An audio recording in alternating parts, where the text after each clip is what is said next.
Hello YouTube, today I'd like to talk about fake Nintendo 64 games, and I've run into a couple of them. One I didn't make a video of, however this one I feel like I will make a video just due to the fact that I really like Resident Evil games. As you may have noticed on this particular channel I have a ton of them, and I decided to talk a little bit about the fakes, because fakes are becoming more and more prevalent in the video game community. And it wasn't until fairly recently that I would call good fakes, although they're not entirely good. They're fairly easy to spot if you know what to look for. But for the average consumer, I'm pretty sure this would fool them. So you got two cartridges here. Can you guess which one is the real one and which one is the fake one based on looking at just the labels alone? Some of you probably can't, and that's okay. I'm going to show you other ways to know. But the thing that perhaps the video doesn't show is that this one is the fake one. The label is very, very shiny. It almost looks like, I don't know, it just looks super duper reflective. And if you look at the original, it's not that reflective. It's a little different, and you can tell that it's a fake because the Nintendo logo is not gold. It's got like this kind of copper looking color. It's just not quite right. If you look at the actual Nintendo logo here, you can tell that that's a gold reflective logo. The M and Mature, if you take a look at both of those, you can tell there's a font difference there. Thickness maybe not font, but a thickness difference. And the lettering on the fake is horrible versus this one. It's very easy to read on this one.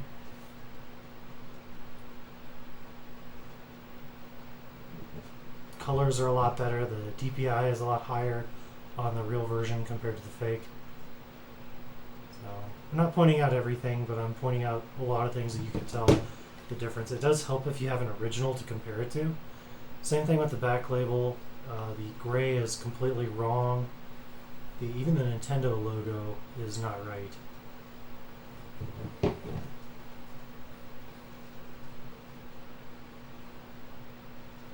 It does have screws though, actual security bit screws, so they're trying to get you there. On every single Nintendo game, it's going to have these little numbers stamped into it. Now I don't know exactly what those numbers mean, but I do know that every legitimate Nintendo label will have those. So as you can see on the fake, they have not yet done that, and I don't think they ever will. It's a minor thing that I don't think they're really going to care to copy. I don't think that to them it's worth it to do that extra little stamp, so that's an easy one there. But you can tell the difference by looking at these two on the back, which one's real and which one's fake. I mean, it's really not that hard to tell. Again, the lettering is very different and very obvious, at least to me. Alright, so now I'm going to do a quick cut. I'm going to open both these cartridges up, and we're going to see if you can tell the difference when I actually open them as opposed to leaving them like this. So give me just a moment for that, and we'll bring you right back. Alright, welcome back. And we have both cartridges here once again. Which one of these is the fake, and which one of these is the real one?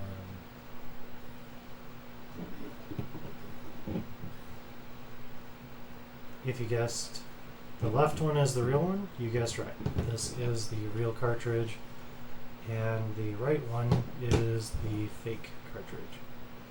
So this didn't come with any screws, and all the fakes that I've seen are missing the screws too. For some reason, I don't know why, but all the fakes are missing screws or don't come with them. This is another dead giveaway that this is a fake. So if you're unsure, you can always look up these chips and find out where they're coming from. But just by looking at this, you should know that this is not real. First off, there's nothing in here that says Nintendo. And Nintendo always clearly marks their boards. Now I imagine most people probably don't, open up their games and look at them, but you really should. If you're going to buy a game and it's going to be somewhat expensive, you should always open it up and take a look. So that's what the back looks like for the fake. There's where they put the battery, and then we have a couple of chips here.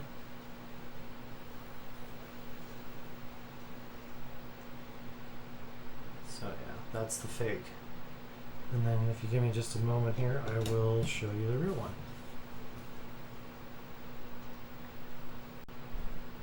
Okay, and then this is the real one. You can tell there's a pretty large difference here between the two. You can see the different chips, and of course the Nintendo logo. Everything's on the front. There's nothing on the back other than solder points. So if you see something on the back of an N64 game, it's more than likely fake. Also, I want to make a quick comment on the size of the cartridges.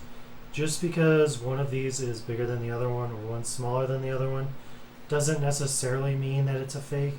There are going to be different sizes of N64 games, so they're not always going to be large like this. If they have a battery, a lot of times they will be though.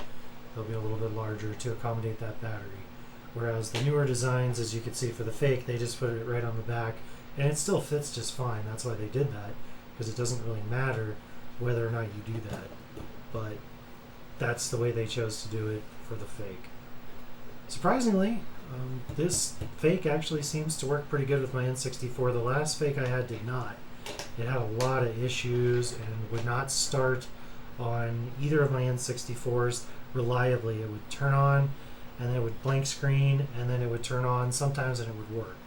That was for Mario Kart 64. Unfortunately, I don't have a video for that, but it seems like they're getting these a lot better now. They're starting to work a lot better, a lot more reliably than they were before.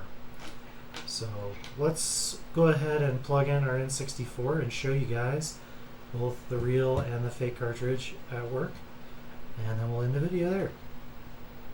Alright, so now I'm going to show you a couple of demos. We're going to do one of the real copy and one for the fake, and just to show that the real one is working, we'll start that one first so that there's no confusion. Show a real working copy on this N64.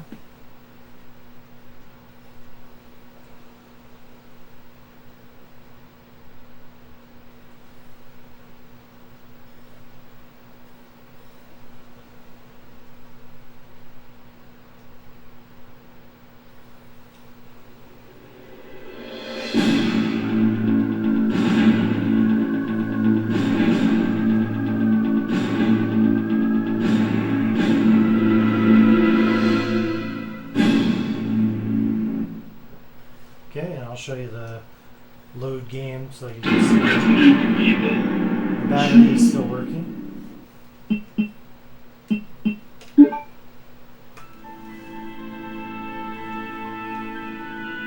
In the midst of the T-virus outbreak in Raccoon City, Leon Kennedy succeeded in escaping from the city following his encounter with one of the only other survivors, a woman named Ada, a spy seeking the deadly G-virus. However, Ada! Leon was not the sole survivor of the incident. A girl named Claire Redfield was in town on business of her own. She came to uncover the mysterious circumstances of her brother's disappearance. Chris Redfield, a member of the Star's Alpha team. Only now her mission has become quite simple. Basic survival within the nightmare that was once Raccoon City.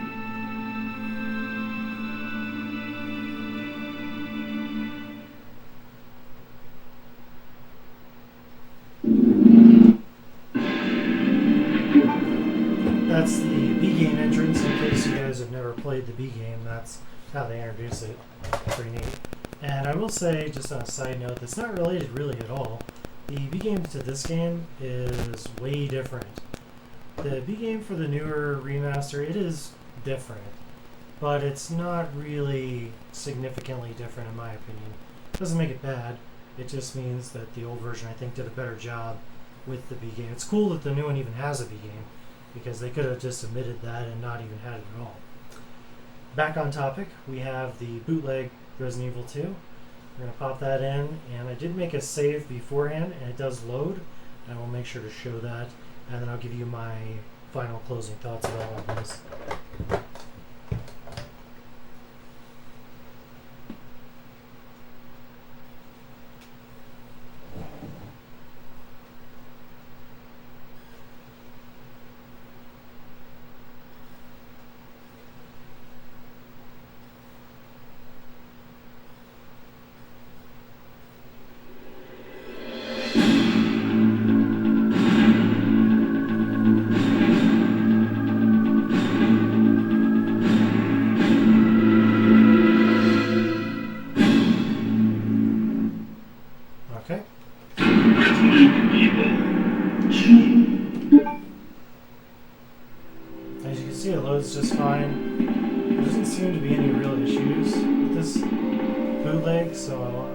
guess I'm somewhat impressed.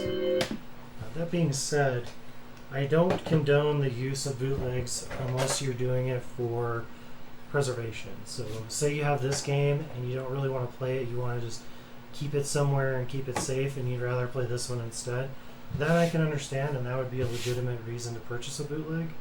But most of the time, I don't think people are doing that. So overall, I don't like them. Them being in the market means you could get a fake, and I have gotten a fake in that manner with Mario Kart 64, unfortunately, and that didn't make me particularly very happy. So buy the originals if you can. This one is only about $20 or $30. I don't know how much it is right now given the crisis going on, but I know it's not that expensive, and so you should just buy the original if you can. If we're talking about a game that's super duper expensive, say, I don't know, Conker's Bad Fur Day, where it's well over $100 most of the time, then I could maybe see a point to buying a reproduction cartridge. But it's kind of an interesting thing, these repro cartridges, because you're wanting to play on real hardware, but you're using a bootleg cartridge. So I find that very interesting. You could just emulate at that point if you're just going to use something fake anyway. So I don't know, overall I'm not convinced that the bootlegs are really worthwhile. I think that there's still a lot of work they could do to make them a little bit better, but they do function and they do work. So if you're one of those people that just want a cartridge to play, perhaps this is the solution for you. Hope you guys have a good one. We'll see you next time.